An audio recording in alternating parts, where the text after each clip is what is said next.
सूरदास पद संख्या 11। संदेशो देव की सो कहियो, संदेशो देव की सो कहियो, हों तो धाय तिहारे सुत की मया करत ही रहियो। कि प्रात जदपि टेव तुम जानत उनकी, तहु मोय कही आवे। प्रात होत मेरे लाड़ लड़ैते, माखन रोटी भावे। तेल उबटनो अरु तातो, जल चाहि ताहि देख भज जातो। और जोई जोई मांगत सोई सोई देती, क्रम क्रम है कर हैं नहाते। सूर पथिक सुन मोह रैन दिन, बढ़्यो रहत उर सोच। मेरो अलक लड़ै तो मोहन हुई है करत संकोच। देखिए किस प्रकार से कृष्ण की पालन पोषण करने वाली माता यशोदा के द्वारा भगवान कृष्ण के प्रति वात्सल्य भाव की पुष्टि हुई है। संदर्भ लिखते समय ध्यान रखिएगा। प्रस्तुत पद्यांश हमारी पाठ्य पुस्तक हिंदी के काव्य खंड में संकलित पद शीर्षक से अवतरित है। इसके रचयिता अपनी अंधी आँखों से भगवान श्री कृष्ण की बाल लीलाओं का सूक्ष्माति सूक्ष्म चित्रण करने वाले प्रातः स्मरणीय सूर सागर नामक महाकाव्य के प्रणेता महात्मा सूरदास जी हैं। अब प्रसंग देखिए कैसे लिखेंगे। जब उद्धव ब्रज से पुनः मथुरा जाने लगते हैं तो माता यशोदा कृष्ण को जन्म देने वाली माता देवकी को अपना संदेश देने के लिए कहती हैं। देखिए क्या कहती हैं, ये संदर्भ प्रसंग हो जाएगा और अब आप व्याख्या लिखिएगा कि संदेशो देवकी सो कहियो, हे उद्धव मेरा यह संदेश जा करके कृष्ण को जन्म देने वाली माता देवकी से कह देना कि हों तो धाय तिहारे सुत की मया करत ही रहियो। मैं वैसे तो तुम्हारे सुत माने पुत्र, हों माने मैं, तो माने तो मैं तो धाय तिहारे सुत की हूँ। तिहारे सुत तुम्हारे पुत्र की धाय हूँ, पालन पोषण करने वाली माता हूँ। धाय माँ माने पालन पोषण, जो औरत जो माता बच्चे का पालन पोषण करती है वह धाय माँ कहलाती है। कक्षा 9 में आप लोगों ने पन्ना धाय के विषय में पढ़ा होगा। वो पन्ना धाय, जो पन्ना नाम की छत्राणी थी, वो उदय सिंह के धाय माँ थी। तो देखिएगा कैसे कहते हैं कि हों तो धाय तिहारे सुत की, हे देवकी वैसे तो मैं तुम्हारे पुत्र कृष्ण की धाय माँ हूँ, पालन पोषण करने वाली माँ हूँ। मया करत ही रहियो, फिर भी मुझ पर और अपने पुत्र कृष्ण पर अपनी ममता बनाए रखिएगा, दया बनाए रखिएगा।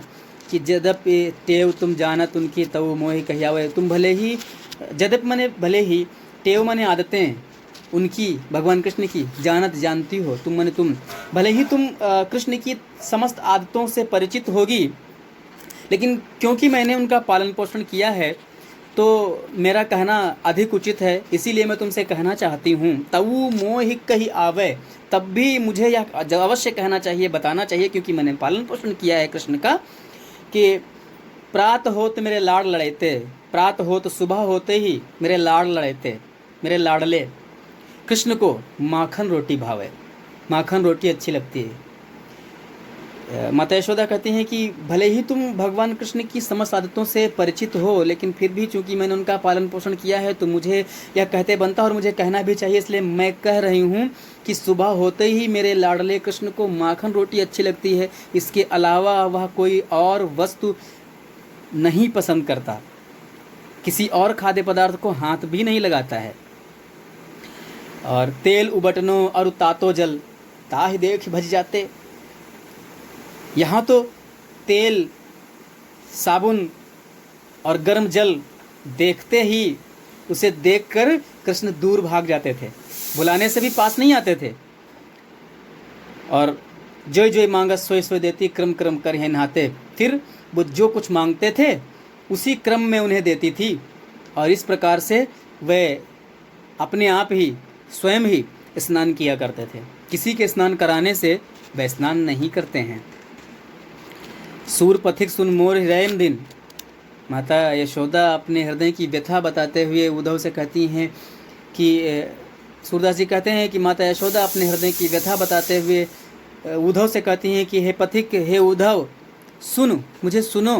रैन दिन, दिन रात बढ़्यो रहा तो उर सोच, हृदय में यह शोक बना रहता है या चिंता बनी रहती है। मेरे हृदय से यह चिंता कभी एक पल के लिए भी दूर नहीं होती कि मेरो अलक लड़े तो मोहन, मेरा वह लाडला कृष्ण होय है करत संकोच। वह मथुरा में जा करके संकोच करता रहता होगा, किसी भी वस्तु को छूने से या मांगने से वो एक बार संकोच अवश्य करता होगा। यहाँ अपने मन से ही कभी माखन खाता था, कभी दही खाता था, लेकिन वहाँ चूंकि वह अपरिचितों के बीच में गया है, वहाँ कोई परिचित नहीं है, इसलिए संकोच करता होगा।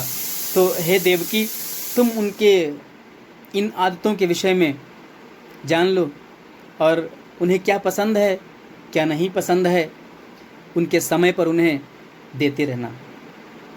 काव्यगत सौंदर्य प्रस्तुत पद्यांश में एक माता की स्वाभाविक चिंता और ममता का अत्यंत भावपूर्ण एवं मनोहारी चित्रण किया गया है।